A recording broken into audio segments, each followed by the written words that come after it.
त्यानंतर बातमी आहे कर्जतमधनं। कर्जत तालुक्यामध्ये जिल्हा परिषद आणि पंचायत समिती गट आणि विभाजन या गणातनं परिवर्तन विकास आघाडीचे एक उमेदवार सध्या विजयी होत होते। जसजशी घोषणा होत होती आणि त्यानंतर पोलिसांनी जिथं बॅरिगेड केलं होतं तिथंच अतिउत्साहित कार्यकर्त्यांनी नोटा उधळलेल्या आहेत आणि गोळ्याही केलेल्या आहेत। आपण पाहतोय की पोलिसांसमोरच या नोटा उधळल्या, मात्र पोलिसांनी कुठल्याही प्रकारचा विरोध या कार्यकर्त्यांना केलेला नाहीये। या ठिकाणी पोलिसांनीच बॅरिगेड्स लावले होते, मात्र त्या ठिकाणी कार्यकर्त्यांनी जल्लोष करत नोटांची उधळण केली, मात्र पोलीस फक्त पाहत राहिले। त्यांनी कोणत्याही प्रकारची दखल त्याची घेतलेली नाहीये, पैशांची उधळण केली आहे। कर्जतमधला हा प्रकार आपण पाहतोय।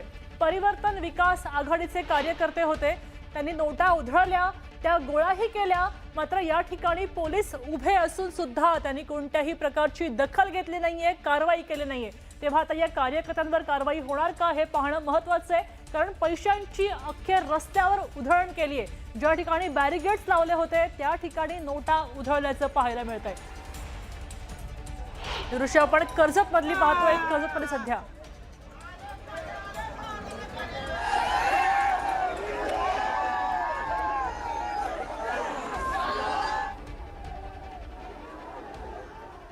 तर दिवंगत अजित पवारांचे विश्वासू सहकारी राष्ट्रवादीचे उमेदवार वीरधवल जगदाळे खडकी देऊळगावमध्ये गटातनं 4000 मतांच्या फरकाने विजयी झालेत। फरा आपल्याला अधिक माहिती थेट ट्रॅक्टरवरून देत आहेत। बरोबर आहे मृगा। एकूणच असं म्हणता येईल की अजित पवार यांच्या जाण्यानंतर एक मोठी पोकळी राज्याच्या राजकारणामध्ये निर्माण झाली आहे आणि अशाच झाल्या या निवडणुकीमध्ये नेमका निकाल कसा लागणार याकडे लक्ष असतानाच आता खडकी देऊळगाव राजे या ठिकाणाहून 4000 मतांच्या फरकानं अजित पवार यांचे विश्वासू मानले जाणारे सहकारी राष्ट्रवादीचे उमेदवार वीरधवल जगदाळे हे विजयी झालेले आहेत। आणि या गटामध्ये राष्ट्रवादी काँग्रेस शरदचंद्र पवार पक्षाचे तालुका अध्यक्ष अप्पासाहेब पवार यांनी ऐनवेळी भाजपमध्ये प्रवेश करत भाजपकडून उमेदवारी मिळवलेली होती, निवडणूक लढलेली होती, मात्र त्यांना पराभवाचा सामना करावा लागलाय।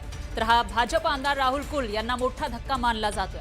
दरम्यान विजयी उमेदवार वीरधवल जगदाळे यांना अजित पवारांबाबत बोलताना अश्रू अनावर झाले। त्यांच्याशी संवाद साधलेला आहे आपले प्रतिनिधी सुमित सोनावणे यांनी।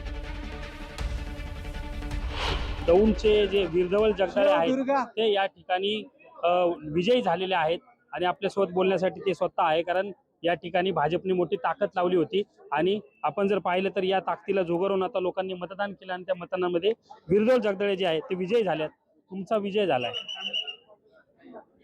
मी प्रथमतः खडकी देऊळगाव राजे गटातील सर्व मतदार बंधू भगिनींचे हार्दिक असे आभार मानतो आणि मला हा एवढा जो मोठा विजय प्राप्त करून दिलेला आहे, हा माझा विजय मी कैलासवासी म्हणायला खूप जड जातं, परंतु माननीय आदरणीय अजितदादा यांना समर्पित करतो।